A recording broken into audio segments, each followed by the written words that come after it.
we are discussing the fact that Halloween, whenever you go out and it's some party you have to pay a bunch of money for, or at a bar or club or whatever, how it's always a letdown. It's so expensive. And so this year we're going to petition a friend to I'll have this conversation with her before she hears this. Well, I think it's always like too, when you live in like a big city and there's an abundance of places to go, that they always want to capitalize on the fact that like it's a big going out drinking night, that they want to have insane covers. Everywhere is going to be packed. The roads are packed. I don't know. It's always just more fun, and you can lean more into the evening when you can just hang out with the people you actually want to be with in a safe environment. I don't know. That's my vibe. Yeah, I'm going to definitely pull for that. And I was saying spooky snacks. What are spooky snacks? Oh my God. There's like mud cups. Okay. Like worms in it, and like pigs in a blanket that look like mummies. I always like the drinks with the eyeballs in them. Yeah, and like a cocktail that's on theme. Things of that in a cauldron of some kind. With dry ice. I mean, that's going the distance, but I'm here for it. Well, I take Halloween super cereal. You know that's super. It's cereal. Like Miranda Priestley when she's like, Paris is the most important week of the year. Like Halloween is the most important day of the year for me. Oh, Fashion Week? Well, when she's talking in Devil Wears Prada, when she's like, Paris is the most important week of the year. Like I plan my whole year around it. Like that's how I feel about Halloween. Correct. Anywho. Hi. How's it going? Happy Friday. Happy Friday. Sorry.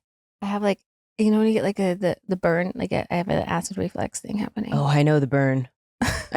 Petition for more people to have Alka-Seltzer on hand. It's the only thing that helps me when I have acid reflux, and when I'm out of it, if I don't have it in my bag, no one has it at their home. I do. Besides you and me. I have chewables and the little capsule, the swallow kind. Yeah, I'm like, does no one else have like a burning intestinal lining? I don't understand. I have everything for Tums, Pepcid, Gas-X, like everything for like any kind of like stomach problem that you can imagine. Same. I mean, well, you're a street dog connoisseur, so if you're gonna play that game, you have to love the street meat, street wieners. The street wieners. You have to have a solution. Anywho, should we do some hometown heroes? We should. Welcome to Disrespectfully with Katie Maloney and Dana Cathan. Unapologetically, we're here to do what we want to do. Spilling the tea. Babe, you're gonna see the power of women, like disrespectfully. Well, Anonymous says, hello, lovely ladies. Obsessed with y'all and a big fan. Wanted to tell y'all 2 quick stories. 2. I'm here for it. Okay.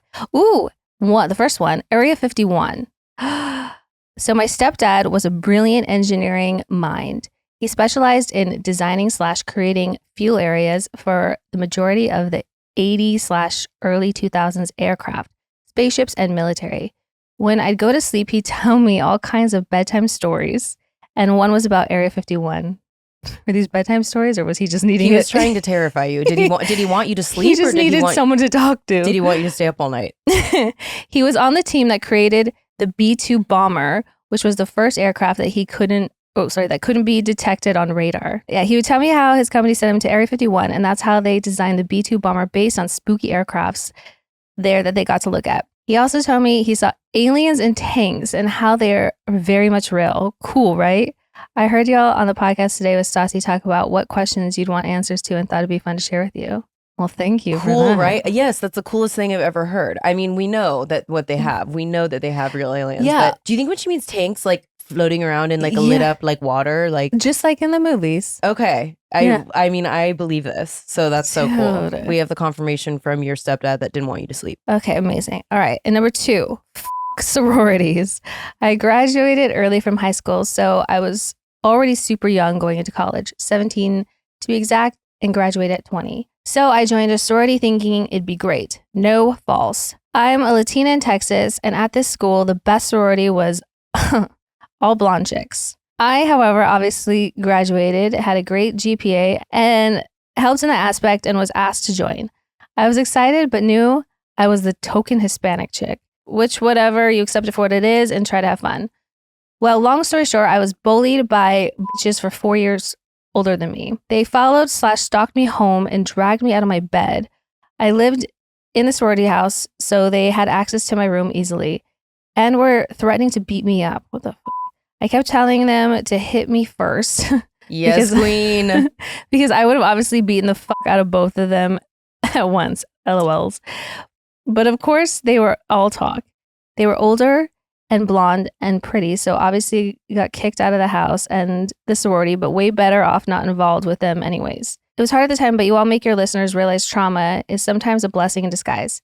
You honestly helped bring this memory up and heal in a way. Dana, I so relate to your story and wanted to share mine. Thank you all for sharing your lives. I love you all so much. Anonymous Latina. That is okay. I'm still stuck on the Area 51 thing. That's so like delightful. Can we have him on the podcast? Like, where's your stepdad? Would he do that? Like, give us all the details. Have you listened to, I don't regularly listen to Joe Rogan, but when he had Bob Lazaro on, it was like a 3-hour podcast where he spilled a lot of tea on Area 51 stuff. And like, I felt like that's probably the most we're going to get without anything crazy happening probably, but it was fascinating. Without going missing. Yeah. By the government. No, I don't. Yeah, I don't catch Joe Rogan ever. But I mean, I would be interested to hear that. For him, for Bob, not for Joe. Wait, Bob who? Bob Lazaro. I know who that is, right? The give it a goog. Lazaro. Mm-hmm.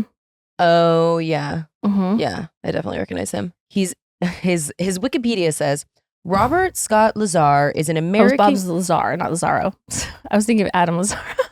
Robert Scott Lazar is an American conspiracy theorist. In 1989, Lazar claimed to have been part of a classified U.S. government project concerned with the reverse engineering of extraterrestrial technology. I believe that. Mm-hmm. I don't think it's bullshit. Oh no, he's not a kook. He's a like very brilliant person. What are the biggest takeaways?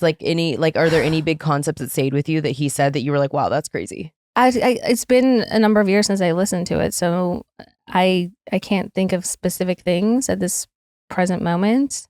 It just left you with a feeling. No, yeah, it's just one of the things where like I was just like, this was fucking nuts. So I mean, no, it was one of those things where just like that was really great.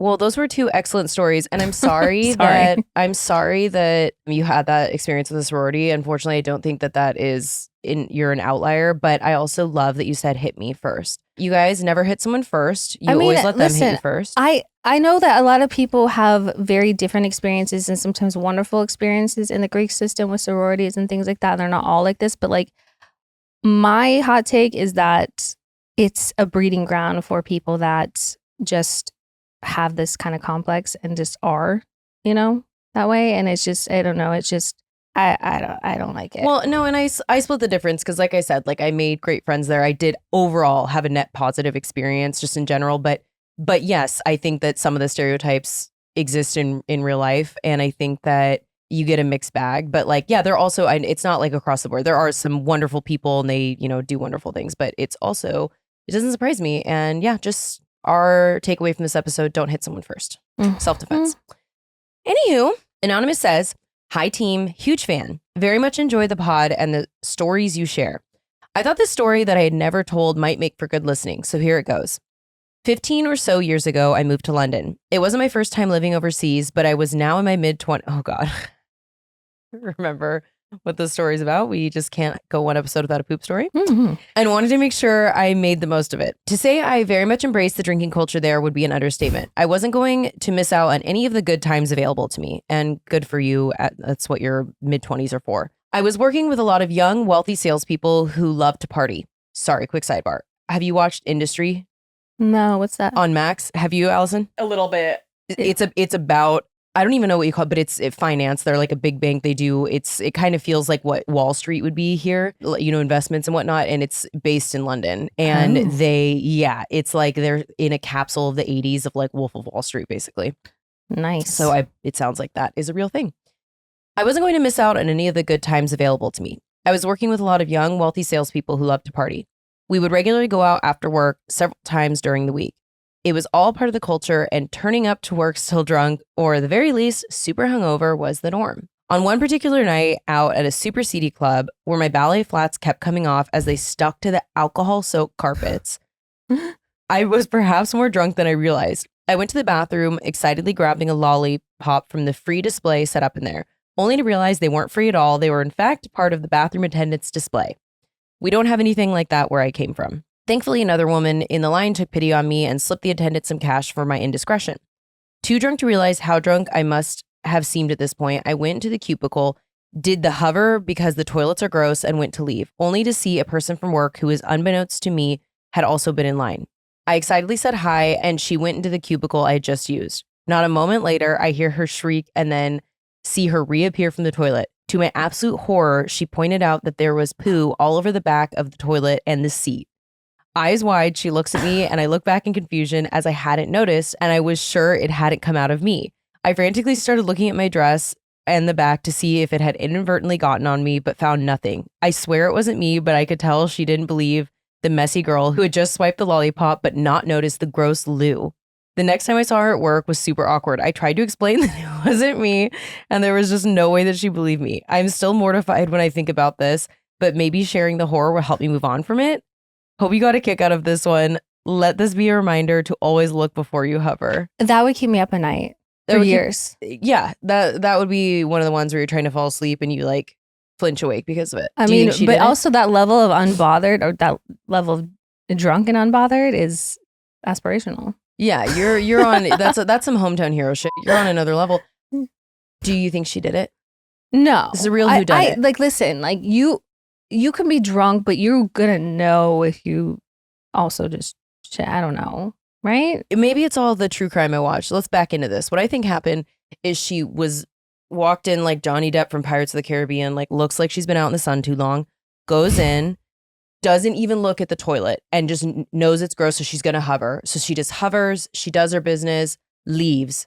Yeah. And someone else had done it. Like I fully don't think she did it. I don't think she actually did. I think she just was really just not paying attention. I mean, I'm more of the mind that like, if I'm that level of drunk, I'm not paying attention to my surroundings. Especially if you're going to hover. Yeah. I think to this day that coworker definitely thinks that she did it. Oh, for sure. She's not meeting those allegations. Yeah, because in her mind, it's like, how did you miss this? Well, very easily. Well, have you ever had Bacardi 151, ma'am? Good sir? Yeah, I think you're innocent. Yeah. Innocent until proven guilty, but I swear we'll go an episode one day without a poop story, I promise. There's no way, again, you'll never be able to prove your innocence, though. That's the fucked up part. Yeah, she's just gonna have to move on with her life, but that is a bummer. Yeah, well, you know what? It's just a coworker. You didn't end up marrying this person, so it's all good. All right, next. Isabel says, "Hi, ladies. First of all, love you both. This podcast brings me so much joy every week, all the way from Australia." Down under. Yeah. I was inspired by last week's hostel story to tell my own. Strap yourselves in. About 10 years ago, I went to Europe with a group of friends. When in London, we stayed in a hostel above a pub. Imagine. We got a mixed shared room that fit about 10 total. Horrendous, I know. You could not pay me. It could be free. No, thank you. Even in my early 20s, like no. I would also, I'm just so afraid of murder also that I just would never feel comfortable. You're at your most vulnerable when you're asleep and you're just with strangers and 10 of you in a room. Like, no, I mean, even 10 years ago, it was still, I just, no way. Not. Our group made up 6, which included me, my friend and her boyfriend, her sister, and her friends. Also in a room was another Australian guy who was a Boy Scout type who kept to himself. The other, a man from Albania who did anything but keep to himself. Our second night at the hostel was typical. Lots of drinking, smoking, etc. The night was going well when the Albanian guy said his British girlfriend was coming to stay the night. Cool. The more the merrier. No, not the more the merrier. That's not how that works. I don't think that's how that works. I think there's a limit. There's absolutely a limit to the merrier. Do you like sardines? Like what? And also hostel, I'm pretty sure it's like an allotment per bed. So I mean, even if you're their boyfriend or girlfriend, so I'm sure they're sleeping in the same bed. But also, like, it's not a free for all. If you're in London and she's British, why are you not going to wherever she's at? We just don't know. Make it make sense. The night progressed and everyone got drunker and drunker, and our group of 6 eventually all headed out to the club. When we returned, we walked in to find Mr. Albania and his girlfriend engaging in some rather intense lovemaking. Think whips and chains, but on bunk beds. It was about 3 a.m. at this point, so with nowhere to head back out to, we had to sit and wait in the hallway and listen to them for what felt like an eternity. What is this little BDSM bunk bed? Yeah, again, if you're going to engage in that kind of explicit activity, like, why are you doing it in a hostel that is shared by 20 other people? Like, what?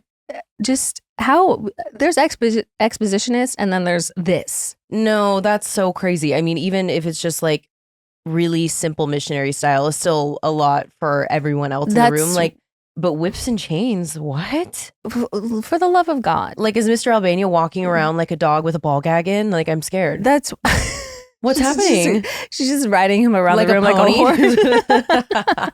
But honestly, like that's just like, why couldn't they get? No, I don't know. It's just people are just the inconsideration. Eventually, my friend's boyfriend went in and told them to wrap it up, which they did.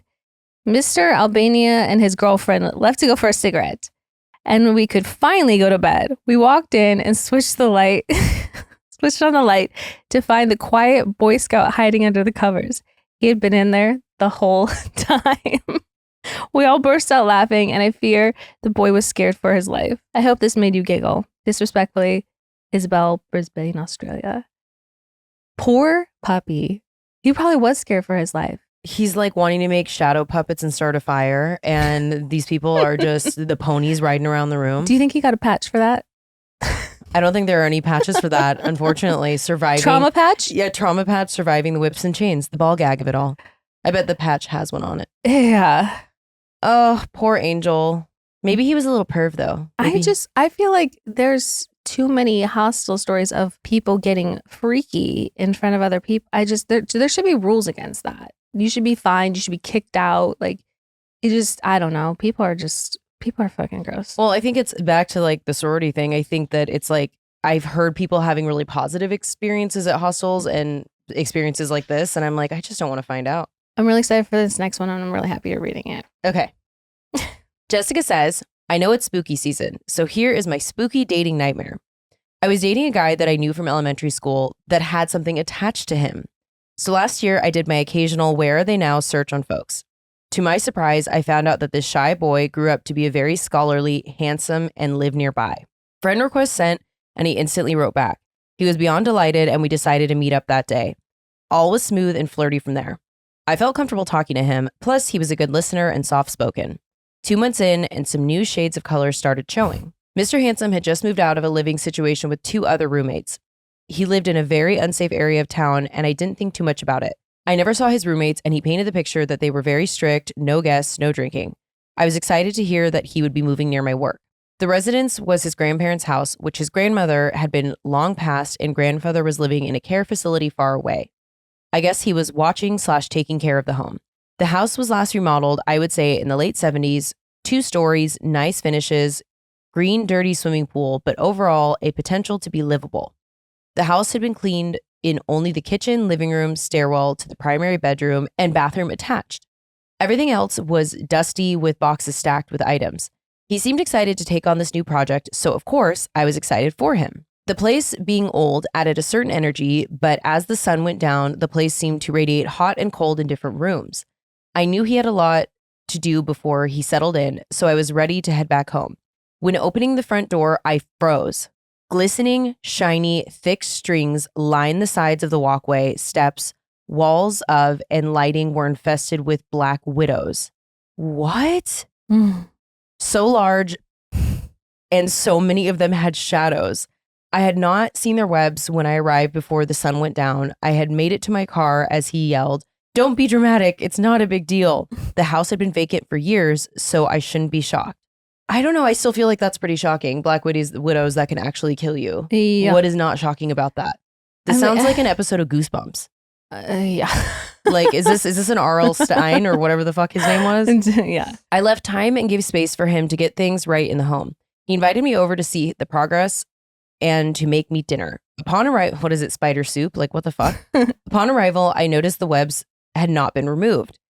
Also, he was not employed because he could not keep a job, yet somehow had money to float. We drank a glass of wine or 2 as the sun went down. I decided to stay over. The night was heavy, the first rain of the season, and it was storming. The house was still hot from the sun all day. I tossed and turned until my eyes finally shut. Sometime in the middle of the night, I woke up. The room was large and pitch black besides what crept through the blinds from the street lights. I was focusing on a little bit of light creeping through when I felt I needed to shift my gaze to the corner of the room about 10 feet from me. I was on the left side of the bed. I did my best to have my eyes adjust to the corner. The corner was more than pitch black. Think of Vanta black. Ugh, my favorite color. Yeah. So dark, I couldn't look away. Focusing harder, I noticed the top corner of the room. I started seeing where the wallpaper ends and where it begins. There was a silhouette that stretched. Something clinging from the ceiling to the corners, something large. As fear of unknown crossed over me, it moved. I screamed, ripping off the blankets, frantically searching for my phone. He sits up, turns his head facing the exact corner, and says in an unfamiliar, very deep voice, "Sunday is a day of rest." What the fuck? I get the fuck out of there. I drove home, no phone calls from him, no texts, nothing. I get home, leave my lights on, and finally fall asleep when the sun comes up. That night, my dreams were full of images. Something in the dark, it came with the storm. Water running, making a new path like erratic veins coming to life. Something crawling through all of this, and the smell of mud and earth was so strong I could almost taste it. I awoke to the room smelling of it. It was fucking over between him and I. I told him why, because I couldn't ghost him forever, and he doesn't recall anything that night. Excuse me? All I know is that darkness truly does exist, and it surrounds him or is within him. By the way, talked to his previous roommates, and they had told me he would leave the gas burner on the stovetop all the time, forget to close doors all the time, and would freeze in the middle of conversation at night for minutes on end. Imagine if we're just chatting and like, what? No. They felt he had something going on, but ended contact due to his old habits. Once his older sister came up to me while I was grabbing a beer in the garage and said, "Don't mind my brother. He can be different sometimes." I never thought anything of it until later. Cheers to fears, right? Fuck. Imagine. I mean, I don't need to imagine because I've experienced some of this, but No, but I mean, just like the Sunday is for rest. Do you think he was just telling his demon, like they have it worked out that it's like Chick-fil-A, it's like 6 days a week, and then on Sunday we sleep? It's unclear whether he was saying it to her, to his demon. I think he was talking to the entity. Companion, like, you know. But yeah, no, it feels like a little tiny bit of possession happening. Yeah, like it's an attachment that lives in and around him. I think he needs to be smudged. He probably needs some smudging. We probably need a little holy water. I watched The Exorcist the other day. It's such a banger. Yeah. But like, it feels like some of that going on. Yeah. And his sister, like, oh, what do you mean he can be different at times? Ma'am, why don't you get this man some help?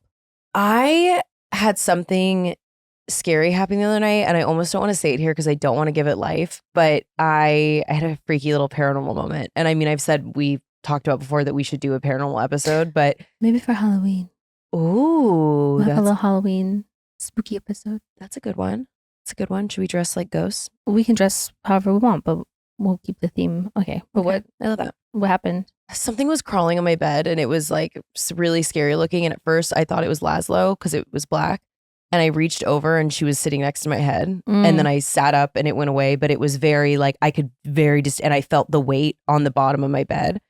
And I mean, like stuff like that obviously happens to me sometimes, but it was like I wasn't dreaming. I wasn't even asleep yet. And I opened my eyes and it looked like shoulders. And then I sat up and it was gone. Fuck that. I don't know. I feel protected. After what happened in 2020, I don't think that is ever going to happen to me again. But I didn't like tell anyone about it because I think you give it air. Well, I think sometimes being able to like. So now I told all of you. Talk about it and get it out doesn't give it much room to ruminate on your, you know, I don't know. For me, sometimes just being able to like talk about it makes me be able to forget it. Yes. Like Michael Scott said, I'm not superstitious. I'm a little stitious. And I definitely don't. I definitely believe in not talking about it in the space. Like do, but I mean, maybe here and with our listeners, it's fine. But yeah, it was real and it was scary. And the way that my blood ran cold when I touched Laszlo's fuzzy head, and I was like, anyway, so we want also all of your paranormal stories. Yeah, safe to say, any poltergeist, any scary stories, we want those too. Yeah, give us all those, especially maybe, 'tis the season. Yeah, send them because we'll save those for our spooky Halloween. A little spooky season episode. Yeah, okay. Great. Cool. All right. Well, that does it for our hometown heroes. Should we WWDD? We'll WWDD. Alyssa says, "Hi, ladies. I've been listening to your pod since the beginning, but I fell behind and am now catching up. I'm sorry." You know what, Alyssa? Go to your room. You're forgiven. No, I'm kidding. We love you. It's okay. I have a question, but I have to get this out of the way first. I'm spooked. I was just listening to the episode where Dana talked about her cat track. Oh my God. You love poop. I was listening to the episode where Dana talked about her cat tracking poop all over her clean comforter, and Katie talked about her dogs getting mud butt. I was laughing so hard listening to this, being so grateful that I had never had to deal with something like that. Within the hour, I got home and there's a small cat turd on my bathroom floor. I talked to my cat and was like, "What's this about, my guy?" And he turns around and I shit you not, pun intended, he had poop stuck to his butt. This has never happened before, and I'm convinced the Coven is just so powerful that we spoke it into existence. I'm not sure what you should do with this information, but perhaps you could speak mud butt into existence on the basement dwellers. Anyways, I'm not really sure how to segue this, but my big sister died earlier this year, and her daughter was 7 months old at the time. My parents had taken her in since, but my boyfriend and I have decided to adopt her. I'm 30 years old, and this is overwhelming and terrifying, but I'm so happy to raise and love her. Dana, as someone who's lost a mother, I am so sorry. What advice can you give on how to honor my sister as my niece's mother, but to make her feel like she has parents in my boyfriend and I? I don't care about the title of mom. I just care about what she will want/need and how she will feel about auntie in the role of mom. My niece will never know her mom, and I know you were really close with yours, so it's different, but what were you looking for during that period that I hopefully can provide for my niece one day? Honestly, any advice on the situation would help. Thank you for reading this, and thank you for being so relatable. I love this pod so much. Whoa, holy shit. Pun intended. I mean, that was a real left turn from Mudbutt. So I mean, that is so, beautiful and sad and amazing. But yeah, I mean, I don't really have a ton to add to this. So you go ahead. First of all, Lissa, I'm so sorry about your sister. I mean, that is... Yeah, besides condolences, I don't, have I mean, that's just such a living nightmare. And the fact that she had any parent that dies when they have a young child is just absolutely tragic. And also you and your boyfriend are incredible people for taking on such a massive responsibility. 7 months.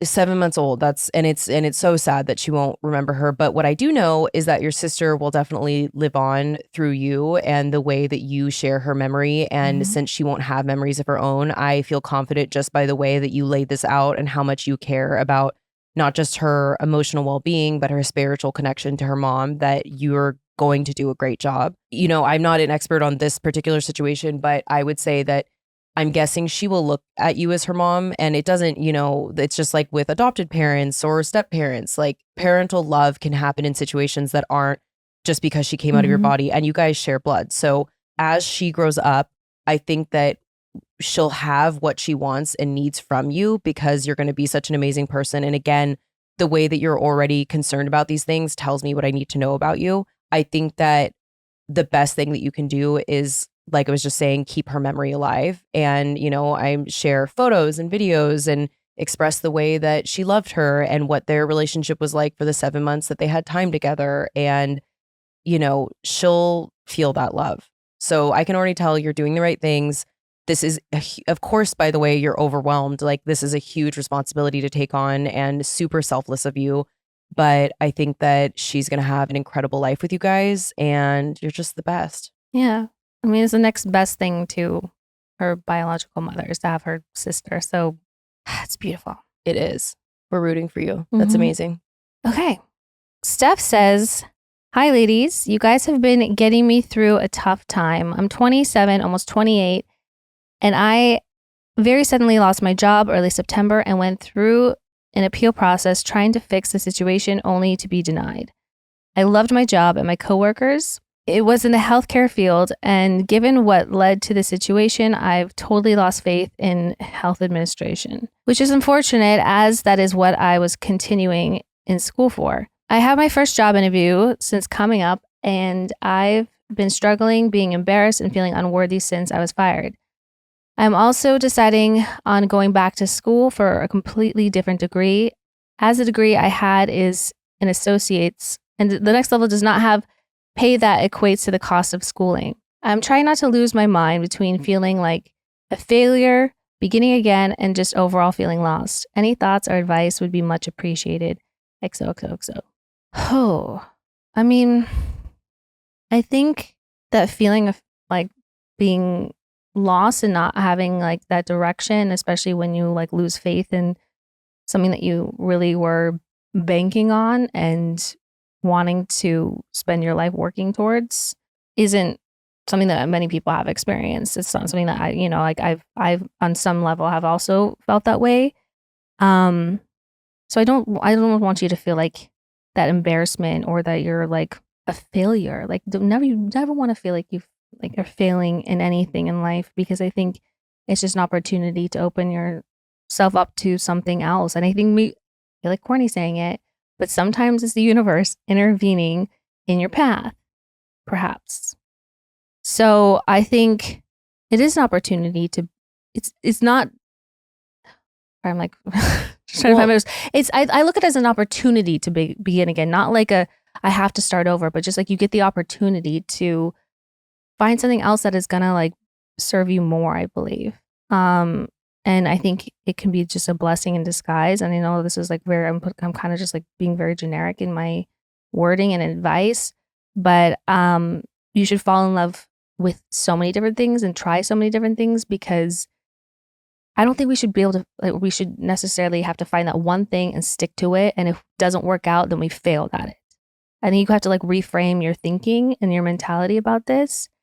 And I think that'll make this like process so much easier for you. Yeah, I would tack onto that first of all, I worked in healthcare for 12 years. So it can be a fickle bitch, I'll tell you that much. So if you fought them on it, I'm sure that you had ground to stand on. And I'm very sorry that that happened to you, because I have also been fired from a job before, and it was an incredibly traumatic experience. And I was at the time an exemplary employee, and it was just like complicated thing that happened, the show. What I would say to you though is kind of like what Katie was saying. Sometimes the universe is very loud when you need to go in another direction, and sometimes it burns your life to the ground, or it feels like that. But again, like this is like the corny corner. It's like a phoenix rising from the ashes though. You're also 27, about to be 28. You are so young, and I know that it doesn't feel that way right now, but take it from me, my life imploded when I was 30. I thought that I would never recover. I financially, emotionally, career-wise, like in every aspect of my life. And it took that to catapult me to the next step. And it took time to heal from that. I'm not saying it didn't. And it wasn't something that happened overnight, but like slowly I could feel that I was on the right path. And you can only control what you can control. So the things that you can, you should take the steps to move towards and get better and position yourself to be in the, best place that you can be. And then one day you're going to wake up, and a few years are going to have gone by, and you're going to be where you're supposed to be, and you're going to look back and be grateful that this happened. So I'm just telling you, I was 30, and like 30 for some reason is this arbitrary number that we have, that we feel like we have to be established in every category of life. And what I realized was like, I needed that shakeup to happen. It was really bad tasting medicine at the time, but without it, I would not be where I am today, which is the happiest I've ever been and in the most exciting place of my life. And I'm 34, and I still feel like I'm just getting started in a lot of ways. So yeah, and I think that can happen at any age. It might happen again at 45. It might happen again. It's kind of one of the things why we started this podcast also, like leaning into that. Exactly. There's not these like specific ages that things happen and everything has to go right. You can reinvent yourself all the time. And you should. I think staying the same and not being open to change and not being willing to change and getting comfortable with the uncomfortable that comes along with it, I think it's doing a disservice to yourself, because you never know where you could end up. I think being open to the fact that like you don't know what plans the universe could have for you is just, why wouldn't you want to be? And also sometimes it's scary, right? Because when you can't see the next step on the staircase ahead of you, it is scary, but that's what faith is. And sometimes you just got to take it. Yeah. Because I think some people feel like so stuck and they don't know how to get unstuck. So they just stay. And to me, that's not a good place to be. I mean, it's not that you can't like fight things out and work through it and stay committed. But when something, you just know, when something doesn't feel right, when you know it's not for you, you have to be able to be brave. Sure do. We believe in you. So we believe in you. In 2 years from now, when everything is sorted out and your life's amazing, feel free to write back in. Mm-hmm. Anonymous says, to peg or not to peg. Hi, Katie and Dana. I adore the pod and can honestly say that it's the only podcast I've listened to every single episode. Loved you both on Vanderpump Rules, and I'm grateful for this outlet that you both have created. Before I start the story, I feel it's important to add that I used to manage porn stars and am not a prude whatsoever or judgmental at all. I've been with my boyfriend for over a year now, and I see myself happily marrying this man. I am so in love and so happy, but of course, there is a but. Spelled B-U-T-T. I have never been into anal play, neither giving nor receiving. I have been plowed in my ass, licked my man's and my ex-girlfriend's ass, done fingers, etc. My boyfriend wants me to put...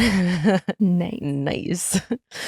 My boyfriend wants me to put a strap on, which I already have and have never used because my ex-girlfriend gay shamed me. I'm bisexual. Long story short, he wants me to use it on him. Ugh, love. I've always wanted to peg a man, but I imagined it being a one-night stand that I never spoke to again. Or a woman, just not my husband. No judgment. Sometimes on occasion, he'll put in a butt plug or this anal massager we bought. That doesn't bother me at all. He's also bought me anal toys, but I'm not interested. I'm a hot girl with IBS. Novel by me. And if his asshole is anything like mine, I have no desire to put anything in there. He is a professional, though. He cleans and douches. Very important. Whatever. He says he's only experimented on himself and wants to try it with me. I'm open to doing it and curious, but I am worried that it will become a regular thing. I am also worried because I'm very feminine and I love being a female. I don't mind being dominant in the bedroom, but because of previous incidents that we won't get into, I am worried that he'll want to take on more of a feminine role, which is fine, but I'm worried that one day he'll want the real thing, not just the strap-on, which I can't provide and I don't like to share. I don't care if he one day wants to be feminine, but I care if one day he doesn't want a feminine partner, aka me. I'm worried that this back door could open other doors. Sorry for the essay. I'm just wondering if I should grow a pair and wear the strap-on. If so, any tips on how to successfully plow my man and please him? I've been overthinking this for months now and should just do it. You can probably read my anxiety. We are also taking a break from drinking, and I don't think that there are enough edibles in this world to get me mentally prepared for this. Sincerely, your beloved listener and friend. P.S. I told my man Katie is my girl crush, and we now refer to you as Dommy Mommy. It's the haircut. We love it. Haha. Oh my God. Okay, Anonymous. Yeah. I'm obsessed with you. I love everything about this. Yeah. Okay. I have so many thoughts. Yeah, I do too. Okay. If anyone ever asks me to peg or not to peg, I say peg, but here's the reason. I understand your fears about someday it sounds like you think that he'll want to be with a man or explore that. I don't think it has anything to do with that. I don't think one has anything to do with another. And I think there is some things we don't know because this person said but I'm wondering if she's asked him, is it just about me pegging you or is it? Well, here's the thing. Yeah. I don't think my point about that is if this person is going to eventually want a real dick, they're going to want that real dick. You pegging them is not going to be some mythical experience that all of a sudden you're in a labyrinth and there's dicks everywhere. It's one isn't gonna lead to the other, in my opinion. I don't think it's a gateway to being exactly. That's like saying weed is a gateway to heroin. It's just if he does want that or it is something that he needs, then he's going to. If a partner is able to be vulnerable with you, and especially for a man, it can be really hard to say that you want to be pegged. I think that is wonderful and should be encouraged, and you should. If you're comfortable with it, everyone has limits. So if it is something that you're just simply not comfortable with, that's one thing. But if it is something that you're open to, then I think you should explore it and start by just having a conversation about your reservations and where that's coming from and how you want to support this person's sexual preferences and kind of, fan those flames and make them happy, but also where you have limits. Yeah. So I think it just starts with a conversation. And I think that it's wonderful that he knows about douching and the steps that lead up to pegging. Well, yeah, because if you want someone to be in and around your, Oh, yeah. I'm that's the thing is I would only peg in a situation in which I felt really good about their hygiene and that they, douched before and whatever. So I think that part of it is less scary. And yeah, you should peg. But I think you also have to ask yourself, what about my man wanting these things makes me feel uncomfortable, makes me think that it has anything to do with, him wanting to be feminine. There's nothing feminine about that. I mean, is it because you want him to be more dominant and you don't want to take on that role of like, you know, but like I think ask yourself these questions too and where they're coming from within you, because obviously there may be something underlying there. And I think you have to be like very honest with yourself and also with him to let him know like, okay, I also want to fulfill your needs. And if you have certain fantasies and things like that, but like, I want you to know like my true feelings about that, because I want to know that like I can still feel this way when I'm with you, even while doing that. And these are my reservations as to why. But I think you're kind of getting ahead of yourself and you're worrying about these scenarios that aren't necessarily true or haven't even come true yet. So I think, one doesn't equal the other. Yeah. It's not, what's the term? Well, it's like this or that. I mean, I think that like Katie's saying, like maybe do a little bit of thinking on your own and some emotional exploring, but then I think that if this person, your partner, is vulnerable enough with you to share these things, they'll be very open and able to receive what you want to say about like, here's the pros, here's the cons, this is what I'm scared of. I want to take this next step with you, but here's where I'm at. And then who knows, maybe you'll end up really liking it. I'm so excited for you. I say give it a shot, because if you really enjoy it, you never know. But I think, just being honest about all of the things that you're thinking and feeling, you know, I mean, but be as sensitive as possible too, because you don't want to like shame him or make him, you know, not want to be open and honest with you, but you have to be honest as well. Well, and I just think we should normalize pegging in general. And like, I think that I've said this before, I think the only thing that like men truly have harder than women when it comes to anything about sexuality is being able to be open about, like, I'm not saying that your partner is bisexual, but like men who want ass play but feel scared because they think it emasculates them, right? Like this doesn't mean he's like, in that moment, maybe he'd be a bottom, but it doesn't mean he's no longer dominant in your relationship or 95% of your sexual, you know, history together. It's just this one thing that he wants and needs. And so, I think that you should do it and then also write in about how it goes. Yeah. Isn't there such a thing as like a power bottom or something? Oh, yeah. So, you never know. I think just staying as open as possible with no expectations of like what it actually could mean or whatever, and just give it a try. You never know. But, and also you asked, so again, just steps, and he'll know what this sounds like. So just like cleanliness, douching, lots of lube, take your time. Because also I think that he's excited about it, but I think that he doesn't know exactly what he's about to take on. Like, I think there's an element of that. Sounds like he also, it might make sense for him to continue like tapered butt plug sets. Well, he has butt plugs. Well, so but I mean, but like bigger, like truly, there's like a training. Yeah, thing. The anal training. You can get an anal training kit. So I would say get an anal training kit for him. So maybe have him do a little bit of that independently before you move on to the big show. Those would be my recommendations. Perfect. Super excited for you. Okay. Anonymous says, "Hi, ladies. First of all, I just want to say that I am a day one listener and a longtime fan of VPR. I listen to the pod as soon as it is uploaded while I cook dinner for my family every single week. I don't know why that made me laugh, but anyways. Katie, your growth and glow up after you dropped that dead weight has been such a treat to get to see. I have been struggling with a situation with my husband, and I'm curious about your thoughts. Sorry in advance for the length of this, trying to condense a lot of info. My husband and I have been together for almost 15 years. We are in our mid-30s and have a teenager together. Everything has always been pretty smooth sailing up until the past year, and I'm not really sure how to move forward. My husband has a history of getting a job, loving it while it's in its honeymoon phase, and then as soon as anyone has to tell him what to do, he goes all rage against the machine and will convince himself it's the worst thing that's ever happened to him. Will have a full-blown anxiety attacks at the thought of having to go into work, etc. Inevitably, he quits the job and moves on to the next one, and the cycle continues. He finally found a job around 4 years ago that has overall been a dream for him. The only downside is the very low pay and lack of growth or opportunity for him there. He really needs to move on as he is absolutely brilliant and can make very good money elsewhere, but he lacks the motivation to go find those opportunities. And there's a 99% chance that wherever he goes, he will have to be managed by somebody. and he will wind up raging and hating the job and starting the cycle again.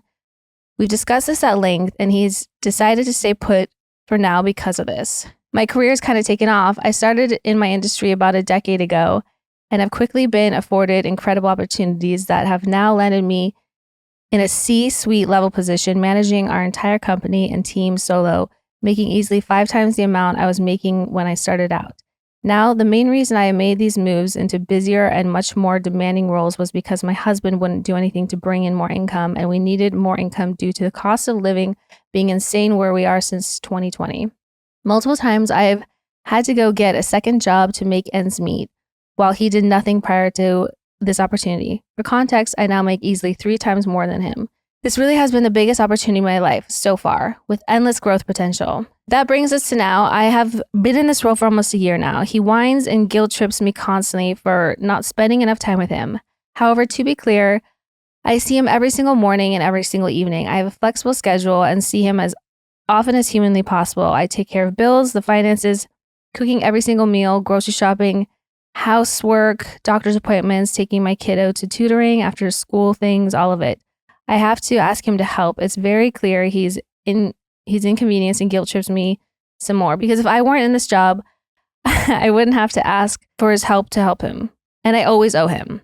He literally gets jealous. Beyond that, my success has impacted his mental health. His sense of self-worth is low because he sees the opportunities I'm getting and taking. Multiple times, we have had serious mental health crises. I constantly have to line up doctor's appointments, therapy appointments, find new therapists and doctors for him, pick up his medication, and pay for all of it myself, 100% out of pocket because he can't afford any of it. All things I would never have been able to do for him had I not accepted this job. He started self-medicating with alcohol about a year ago, which had been a huge line in the sand for me. At some points, he was getting so depressed at 11 a.m. on a random Tuesday that he'd go get alcohol. I will never trust him around alcohol again because of this behavior, and he's caused a lot of mental trauma to me and my child because of his behavior when he was blacked out. But we're never allowed to talk about it. I caught him in an emotional affair with a woman not too long ago, which of course was my fault because he doesn't feel like he gets enough affection or attention from me.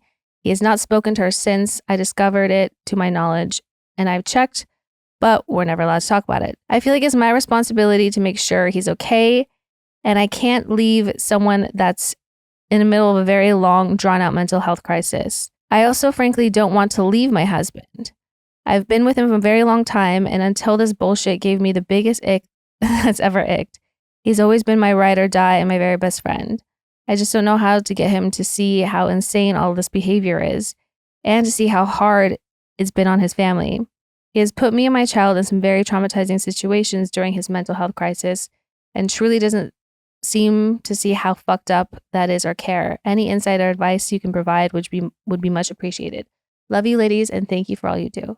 Wow, I mean, yeah, he's definitely going through it, and I mean, it's really tough because it's never fun to be like on the receiving end of that and be like someone's emotional punching bag and they're just abusing alcohol and, you know, emotional abuse and all those things. But I mean, did she say he's getting therapy? Yeah, she's paying for it and she's enabling him to get therapy. I think at some point you have to set boundaries and you have to set limitations for yourself, because if this person is just not, something that always really, really doesn't sit right with me, and it is particularly when it's the man who's not as successful financially as the woman in the relationship, of when they're threatened by that. And it definitely feels like it makes him feel inadequate when, if the roles were reversed, you would fan those flames and be excited that they have this great job and that they're, you know, making money and like want them to succeed. And I'm not saying that that is 100% across the board, but it is.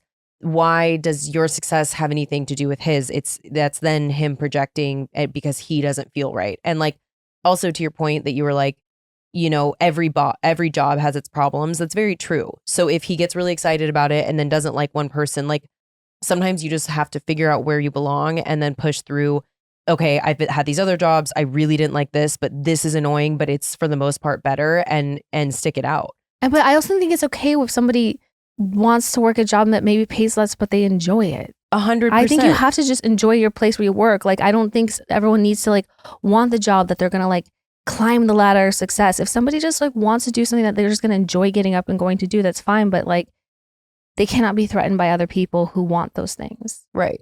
I mean, unfortunately, this is just going to be a situation where we can't tell you what to do because it sounds like you want to fight for your marriage. And if you do, then you should. But I think even like the emotional affair is a big deal to me. And it sounds like if you put the other pieces of the story together, to me, that sounds like it's coming from a place of him trying to feel big. You know what I mean? Like the opportunity for that to happen happened because he wasn't feeling good about himself and he's self-medicating, and then an emotional affair and, you know, picking fights with you. I just think that you can lead a horse to water in this situation, meaning like you can say, get therapy. This is what's bothering me. I need this to change. But unless he wants to change that for himself, and especially with the drinking, then that's not going to happen. That's what I was going to say is like, it just sounds like he has all of the resources available to him, but he has to want to improve. He has to want to make those changes. And it just sounds like he's just as sabotaging. And I understand that you guys have a lot of history and you're like, until the last however many months this has been going on, we had a great relationship. But sometimes things change. And like, I'm not saying that it's not possible for him to come back from this and for you guys to get back to that place. It is, but it's also possible that this is him now. And I hope that that is not the case for you. There's that saying that the only thing worse than, you know, being in a bad relationship for 15 years is 15 years in a day. Not to say that I do think that you should put work in and, you know, try to get back to that better place, but just be aware of that. And like, you need to, and if you're saying like, especially with drinking, that it's a line in the sand for you, I think that you need to decide what your absolute limits are and talk with him. And also if he's in therapy, I'm not sure if you guys have done therapy together, but possibly doing therapy together would be a good idea. I 100% would suggest doing therapy together, because having that sort of neutral person between you where you can express the frustrations that you're having, discuss like boundaries and your own limits and like why you're frustrated. I think maybe that would help and help give an extra push and things. But I think at the end of the day, it sounds like you're doing everything that you can do on your end, and you're gonna have to just decide for yourself like when enough is enough. But yeah, that's tough. Yeah, so and tough. also congratulations on your job. Yeah. A C-suite level position is really hard to get, and you are doing amazing. So we're rooting for you. Yeah. Please write in disrespectfullypod@gmail.com. We need your WWDDs and your hometown hero stories. All right. Okay, well, I think that's it for today. That's all. Thanks for coming by. Have a great weekend. Hope this helps. Okay, love you. Bye. Love you. Bye.